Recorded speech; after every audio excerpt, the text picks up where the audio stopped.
Hello, this is Scott McDonald, and welcome to the Perfect Place to Put a Practice podcast. Now, this week had some rather big news in the state of Vermont and also some things going on in Oklahoma. Let me explain. A bright young doctor who seems to be doing his homework called to ask about a deal that he had heard about Tulsa, Oklahoma. Now, there are stories out there that the city will pay $10,000 to people to move to the area. Other incentives to start a business or practice are also in the air, and I mentioned Vermont. My friend wanted to know if it was real. Yes, it is real, but as you can imagine, there are strings attached.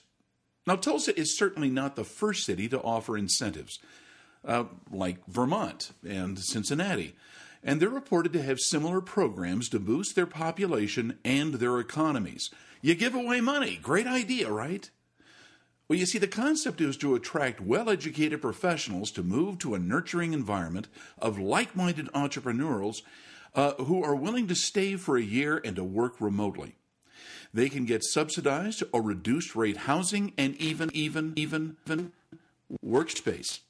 Participants will get an initial $2,500 relocation grant and $500 as a monthly stipend and a final payout of $1,500 when the program is completed.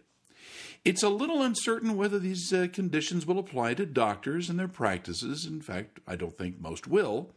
We don't know, actually, because the folks funding these programs are a little cagey about who they want to relocate to their communities. Still, the idea is to attract, quote, dynamic and talented, unquote, applicants such as corporate recruiters, researchers, and writers. And that is a direct quote. But the real question is whether this approach will actually work, other than to grab a few headlines. Now, demographers doubt that it really is going to work, and that's because it seems to sound a little like that Groucho Marx line, "I don't want to belong to any club that would accept me as a member." You get it? The critics of these plans and programs said that they tend to look like desperation. Any city that would offer them looks like they have nothing else going for them.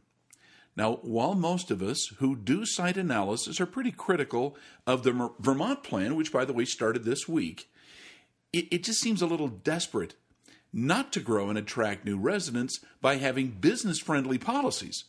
Cincinnati has a crime and race problem that challenges the worst trends in any American city of its size. And to be fair, many of these challenges are focused primarily within the city limits and are not necessarily all about the surrounding suburbs. Let me say that to begin. Still, paying people to act against what may be their best interest has not proven effective anywhere else. What does work is the lowering of the costs of living, incentives to lower taxes, and the restraint on public spending. At Dr. Demographics, we track the changes in growth and economic development on a pretty regular basis. We do this so that we can recommend locations to either start up or to purchase a practice. The leading trends associated with where to find the perfect place to practice are not really separate from public policy and normal market conditions. Sure, we don't have anything against incentive programs in theory, but in practice, we've seen that there is not really such thing as a free lunch. When one hears about big giveaways that Amazon and Google have received to place their campuses in certain cities, it seems that this is a no-lose proposition, right? But we're not so sure that this is actually going to work for anything other than a multi-billion-dollar corporation with an army of lawyers on retainer and a lot of political will. For a doctor, we want you to be a little more skeptical. Now, New York State has done much to publicize its own incentive program. It's called Startup New York. To qualify, you have to meet 3 criteria. Number 1, be a new business in New York State or an existing business in New York that will relocate or expand within the state. 2, partner with a New York State college or university. 3, create new jobs and contribute to the economic development of the local community. That sounds great, doesn't it? Certainly fair. At least that's until you look at the list of ineligible businesses in New York. They include retail and wholesale businesses, restaurants, law and accounting firms, real estate management companies and brokers, hospitality, retail banking, utilities and energy production, finance and financial services, businesses providing personal services, however that's defined, businesses providing business administration support and services. And then, of course, the best, no medical and dental practices need apply. Now, this is a fairly broad list, and there are experts smarter than me who tried to noodle through what these types of businesses have in common. In short, they do not serve a political purpose that will enhance the labor market if you're one of these non-desirable businesses. It won't enhance the image of the state. Now, you'll notice that those that hire blue-collar workers are generally favored, especially if they can be unionized. Small businesses and professional practices are not really that interesting to the money people. Now, we're not saying that they won't be happy to have more doctors place their practices within their communities. However, they just want you to bear the responsibilities and risks of starting such a business regardless of how much revenue you will bring to the area.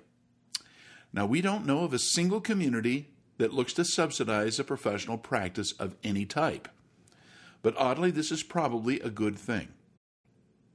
You see, if you were trying to find the perfect place to put a practice, you'd be well advised to focus upon the factors within a community that will make it good for any business, such as growth, economic stability, reasonable taxation, cost of doing business, and, well, an acceptable business environment. Even if there existed a great subsidy program for professional practices, particularly a healthcare practice, we would want to double and triple check what you are actually risking to get a little public money. That money can be expensive. Sure, it would be great if someone else would put themselves at risk for a small business, but what you are giving up may be more than you bargained for. I want to thank you for listening to the Dr. Demographics Perfect Place to Put a Practice video and audio.